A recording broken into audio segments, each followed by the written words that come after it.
ধন্যবাদ আপনাকে। আসসালামু আলাইকুম। আমরা সুদূর ময়মনসিংহ থেকে এসেছি।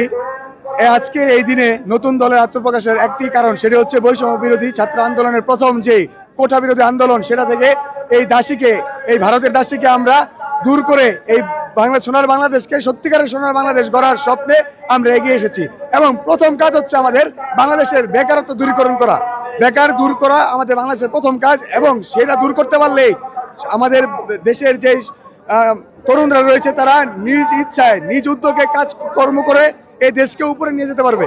এবং সকলের যে চিন্তা ভাবনা, যে সুষ্ঠু সুন্দর রাজনৈতিক দল, যাকে অরিজিনাল রাজনৈতিক দল বলা হয়, সেই দল পরিচালনা করার জন্য আমার এই ঢাকার মানিক অ্যাভিনিউতে আসা। ধন্যবাদ আপনাকে। বাংলাদেশ বৈষম্য বিরোধী ছাত্র আন্দোলনের মধ্য দিয়ে একতরফার মধ্যে আমরা এই বাংলাদেশকে স্বাধীন করেছি।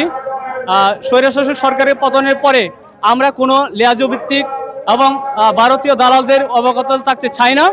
আমরা চাই সুন্দর, সুস্থ এবং জনগণের মতামতের উপর ভিত্তি করে আমরা এই দেশটাকে সুন্দর করে গড়তে চাই। আমরা নতুন এই রাজনৈতিক দলের প্রেক্ষাপটে আমরা রাজপথে ছিলাম, আছি এবং থাকব। তো এই ছিল আমার কথা। ধন্যবাদ। সালাম আলাইকুম। রোহিত সাগরের অঞ্চল থেকে ময়মনসিংহ থেকে এসেছি। আপনারা জানেন যে নীল বিদ্রোহ থেকে শুরু করে এই আজকের দিন পর্যন্ত ময়মনসিংহ কোনো অন্যায় মেনে নেয়নি, আজ পর্যন্ত কোনো অন্যায় মেনেও নেয়নি।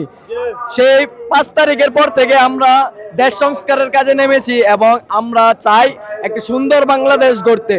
এবং আমরা সবাই কাঁধে কাঁধ মিলিয়ে বিএনপি, জামাত এবং ছাত্রদের নতুন সংগঠন সবাই কাঁধে কাঁধ মিলিয়ে একটি সুন্দর বাংলাদেশ কিভাবে গড়ে তুলব সেইভাবে আমরা এগিয়ে যেতে চাই। এবং আমরা চাই বিপ্লবীরা তাদের বজ্রকণ্ঠ অটুট রাখুক।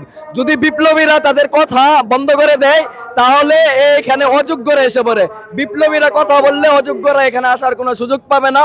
এবং পরিশেষে আমি বলতে চাই যে বাংলাদেশে আমাদের ছাত্র সংগঠনও একটা বৈষম্যর দিক লক্ষ্য করা গেছে, যে ডাবি সিন্ডিকেট এবং ভাই ব্রাদার সিন্ডিকেট। আমরা চাই নতুন দলের কাছ থেকে এই ভাই ব্রাদার সিন্ডিকেট এবং ডাবি সিন্ডিকেট মুক্তকরণ। ধন্যবাদ সবাইকে।